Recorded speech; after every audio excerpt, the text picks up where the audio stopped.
how easy it is for Christians to be walking with the Lord and everything be okay, and then the next thing you know, it will seem like your prayers aren't getting answered as quickly. It seems like you're like in a drought, you're a little bit in the wilderness, and a lot of times we'll ask ourselves what's going on? Did I do something wrong? Well, not necessarily have you done something wrong, and maybe it's what you didn't do. Maybe it's not what you've not been doing. So I got some things wrote down here. So it says, when we Christians go about our everyday life serving the Lord, as we all do, we strive to be like Jesus. We are all truly a work in progress. And we will spend the rest of our lives dying to our old self. Now, once we've been serving the Lord for a while, sometimes we get relaxed. We get relaxed in our prayers. We get relaxed in our reading. We get relaxed in just general serving the Lord. We get relaxed in our giving, and so on and so forth. But you get the picture. Now, while all this is going on, we're still Christians and we still love the Lord, but we never realize that we're growing cold and we're falling back to our old selves. The very nature that you've been dying for, you've been trying to die and get rid of, is the nature that we're slipping back into. And it's such a trick of the devil that we don't even realize it. We don't even know that it's happening to us. It's such a gradual thing, because if we don't guard our hearts and we don't go for the race, we don't go all the way for Jesus, then eventually we'll go back to our old selves. We'll go back to our old nature. It's just so easy. We just go right back to it. So we have to guard our hearts. We have to guard our minds. And one of the ways to do that is just you stay in contact. How do you keep old friends? You stay in contact with them. The relationship that you have with your friends is the relationship that you keep with Jesus. If you don't talk with them, then they become old friends, and then they're old acquaintances. And the next thing you know, you don't know what they're doing. You don't know anything about them. That someone will come and say to you, hey, did you hear about such and such? And you be like, no. Well, that's because you ain't been talking with them. That's the very same nature that happens to a lot of us Christians in our daily walk with Jesus. We just get a little tired, we get a little off track, and the next thing you know, we're not spending that time that we always did. So we don't feel his presence. We're not feeling any leading. We're just not feeling God. And one of the things that and I don't think there's any tricks to it. I don't think that there's anything that we do, we just lax. We just get laxed. And I think the biggest thing that we can do to prevent that is, I know myself, I'll spend while I'm working, if I just get a repetitive thing, I'll just start talking to him. I just start talking to him about anything. And I mean, some crazy stuff probably, but I just talk. And I just talk to him. And lots of times I'll just, Lord, I love you. God, you're so good. I keep that relationship rolling. And I speak to him every morning on my way to work. A lot of people will turn on their stereos. I find that when you're driving down the road in your car, you can't go nowhere. You can't do anything. Best time on planet Earth to talk to God. If you've got a 30-minute ride, you've got 30 minutes with Jesus. So it's a really good time. So, and all of us work. So you have no excuse. But anyway, that's just my best way of spending time in the mornings. I spend a little time with him in the mornings, but as I'm getting ready, I'll talk with him. And it might sound silly and it might sound simple, but the Lord loves it.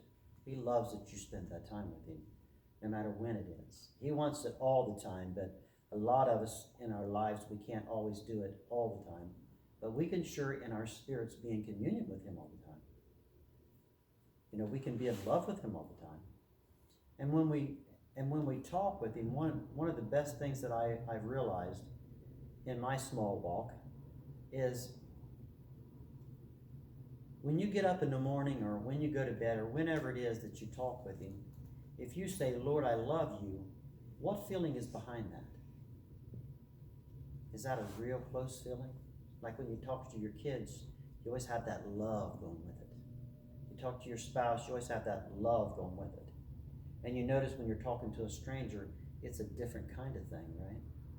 So when you're talking to Jesus, do you feel that love when you're talking to him? Or do you feel a distance? If you're feeling a distance, then you probably are distant. Then you need to get yourself back in line and speak with the Lord and start talking to him again. He loves to hear from us. Let me read a little more. Let's see. Folks, we have to guard ourselves. This is tricks from the devil. And it's easy. It's very easy to fall back into our old selves because it's our old self. We can't let ourselves get comfortable.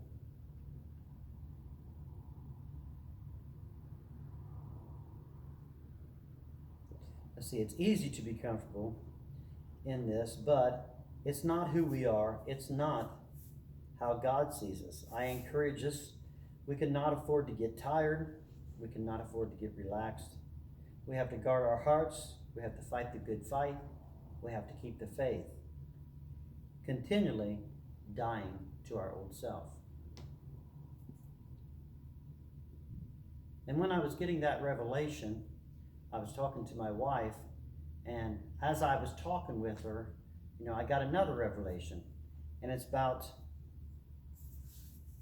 walking in the Spirit. And the Lord just showed me in such a profound way. And me and her was talking about something else, and I just walked right into this talking to her. And I was like, oh, this is definitely what the Lord wants me to preach. But it's about staying in the Spirit. And just to start off with, it's almost the same path as when we get cold for Christians. We can get cold in the Spirit. So I'll read some here of my studies here. Walking in the Spirit takes the same path as when you're growing cold in your faith. When I walk in Spirit, I walk in faith. I walk in knowing. I'm in constant prayer, constantly in communion with the Lord, constantly speaking in tongues. I feel him around me constantly. I know I'm in Spirit. Now, when you do those things, when you constantly are in communion with him, when you're constantly talking with him, you're constantly reading, every second you get. Now, I don't mean 24 hours a day, so please don't take me wrong. I mean, when you have a few minutes that you could get on Facebook or you could chat or whatever, take that time to be in communion with the Lord. Take that time, because that is more valuable to him than somebody that's sitting home all day long and spends 4 hours with you. It's more valuable to him that you take the very precious moments, because you're given to him. You're given your precious time to him.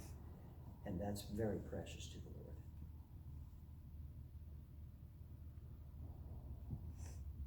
Anyways, that's how I walk in the Spirit. Now, back in the same path as growing cold, it's so easy to fall out of the Spirit. It doesn't mean that we're not Christians or that we don't love him. It means you're not walking in the Spirit.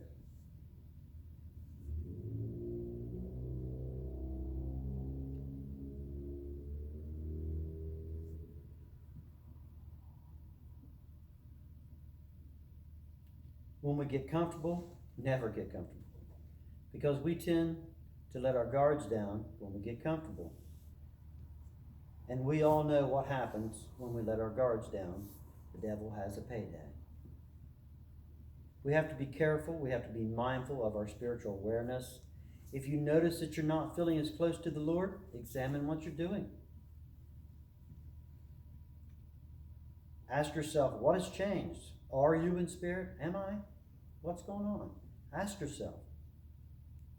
It's a constant battle. The devil absolutely, positively does not want you in Spirit. John 4:24, the New King James Version, says, God is spirit, and those who worship him must worship him in spirit and truth. So that right there should tell you that the devil does not want you in spirit, because that's where your power is at. Deuteronomy 7:6 says, for you are holy and set apart people to the Lord your God. And the Lord your God has chosen you to be a special people to himself out of all the people on the face of the earth. So it sounds like he's chosen awful special people to him. And we're awful important to him. So if you notice a shift in your presence, examine yourself. Check yourself. We just can't walk so blindly and just walk oblivious to the fact that there's a real devil and he's after us and he's trying to kill us. He wants us to go to hell with him. He wants us to be punished with him. And we have a God that sets apart just for him. If you notice that you're not hearing as you normally do, check yourself. Don't just go on, well, I wonder if this is happening. No, don't wonder. Check yourself. Ask the Lord, what's wrong, Lord? What am I doing? What am I not doing, Lord? Check yourself. And by all means, stay in the Spirit. God, we thank you for this time. Holy Spirit, we thank you that it is your word that was sent out today, and it was your message. God, we thank you for that. We praise your holy name, and we just ask, oh Holy Spirit, to move quickly. And for any ears that hears that, oh God, let it go from their head to their heart. And God, as always, we give you all the praise.